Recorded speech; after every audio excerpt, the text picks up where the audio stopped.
Dalam keterangan pers Kamis siang di Jakarta, Deputi Gubernur BI Aida S. Budiman menjelaskan kekuatan fundamental ekonomi Indonesia terkini menyusul situasi anjloknya rupiah dalam sepekan terakhir.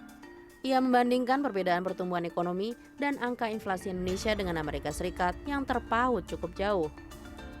Suku bunga acuan Bank Indonesia sebesar 6,25%, sedangkan The Fed 5,25 sampai 5,5%. Yield SBN 10 tahun Indonesia di 7,13%, sedangkan obligasi Amerika 4,22%, serta neraca transaksi berjalan Indonesia kuartal 1 lalu minus 0,64%, lebih rendah dibandingkan Amerika minus 3%.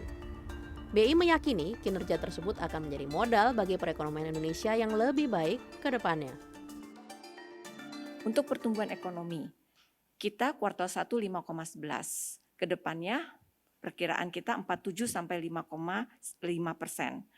Amerika kemarin kuartal 1-nya 2,9%.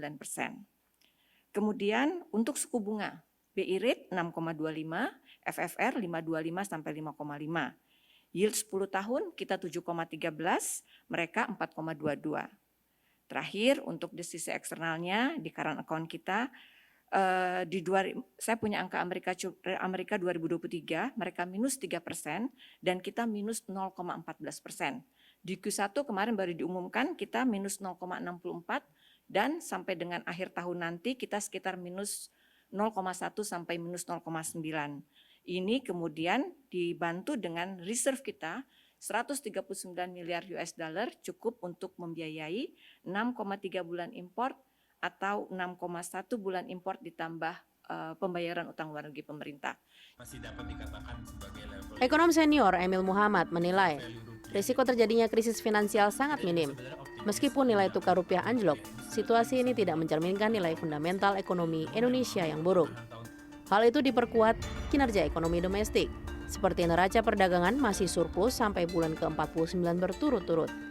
Neraca transaksi berjalan mengalami defisit yang lebih baik dari rata-rata historis 10 tahun, sebesar minus 1,34% dari PDB. Selain itu, posisi utang luar negeri pemerintah juga masih dalam tren penurunan pasca pandemi. Data per bulan April 2024 turun minus 2,56% secara tahunan. Utang luar negeri korporasi juga turun minus 2,9% secara tahunan. Masih dapat dikatakan sebagai level yang fair value rupiah ya di bawah 16.000. Kita juga sebenarnya optimis hingga akhir tahun rupiah ini sebenarnya bisa menguat ke bawah 16.000. Namun memang di pertengahan tahun ini gejolak tuh banyak sekali, gejolak eksternal, kemudian ada gejolak domestik juga. Kita juga akan mengalami transisi ke depannya. Ini tentu membuat investor lebih berhati-hati. Nah, langkah yang perlu diambil oleh pemerintah ini lebih titik berat pada langkah moneter sebenarnya. Bagaimana BI merespon terhadap pelemahan rupiah yang sedang terjadi. Diakuinya, pelemahan rupiah jika dalam jangka panjang akan berdampak pada sektor industri dengan komponen impor tinggi, seperti industri pangan, retail, otomotif, tekstil, properti, dan farmasi. Namun, ekonom Emil menambahkan, kinerja rupiah yang melemah ini dapat menjadi berkah terselubung bagi peningkatan ekspor Indonesia, seperti pada produk batu bara, besi baja, dan minyak sawit, karena terasa murah harganya oleh negara lain. Sehingga importir mengimpor produk Indonesia dalam jumlah yang lebih banyak, dan ini akan memberi kontribusi pada surplus neraca perdagangan Indonesia. Desi Aritonang, Maria Oktober, Jakarta.